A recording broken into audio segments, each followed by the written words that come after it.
DuckDuckGo's privacy-focused browsing app is available in beta on Mac, but you'll have to join a private waitlist to gain access. Just like the mobile browsing app, DuckDuckGo on Mac uses the DuckDuckGo search engine by default, automatically blocks web trackers, and comes with the famous Fire button that burns up your browsing history and tabs in a single click. The browsing app also comes with a new feature that's supposed to help block those pesky cookie consent pop-ups that appear when you first open a website. DuckDuckGo says it will clear them on 50% of sites, while automatically selecting the option that blocks or minimizes the cookies that track you. Allison Goodman, the senior communications manager at DuckDuckGo, told The Verge that the company plans on increasing this coverage significantly as the beta progresses. You'll also gain access to a privacy feed that appears on DuckDuckGo's homepage. It looks quite a bit like the privacy report on Safari's homepage, but instead of just showing how many trackers it blocked, it breaks down tracking by site and lets you clear data on each one. In addition, DuckDuckGo won't load the content on sites, like Facebook, that put trackers in embedded content. It will instead show a notification that warns you about the tracking and asks if you wish to proceed.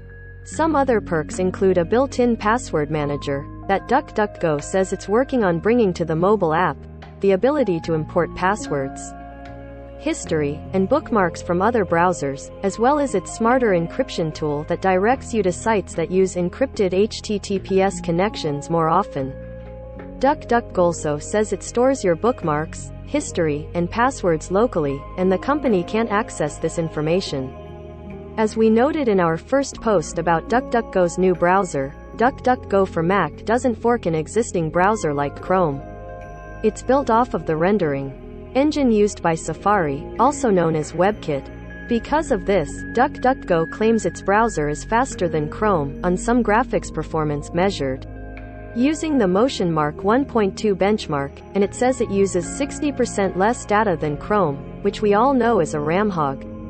Beyond rendering, all the code is ours, written by DuckDuckGo engineers with privacy, security, and simplicity front of mind.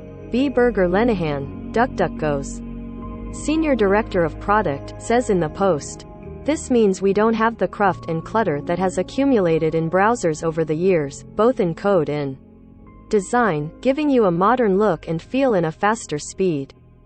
To join the waitlist for the browser, download or update the DuckDuckGo app on mobile. Then head to Settings and select the DuckDuckGo for Desktop option. From the Privacy section, you'll have to wait to receive a notification from the app, which will contain an invite code and link you can use to download the browser in your Mac. DuckDuckGo says it's currently letting people into the beta in waves. As for Windows, DuckDuckGo says an app, built using the operating system's default Chromium-based edge rendering, is coming soon. DuckDuckGo also hopes to bring its browser to Linux in the future, but says it's focused primarily on Windows and Mac for now. The one thing I'm really looking forward to with DuckDuckGo's new browser, though, is its cookie consent blocker, which it can hopefully bring to mobile at some point. I'm curious to see how many notifications it can really block, and if it has any impact on performance. There's also the question of how DuckDuckGo's browser compares to Brave, a Chromium fork that's already available on Mac, Windows, and Linux that offers some of the same ad and tracker blocking capabilities. Update April 12, 12:40 p.m. Eastern Time. Updated to add that DuckDuckGo plans on expanding its cookie consent blocker beyond 50%. Recommended by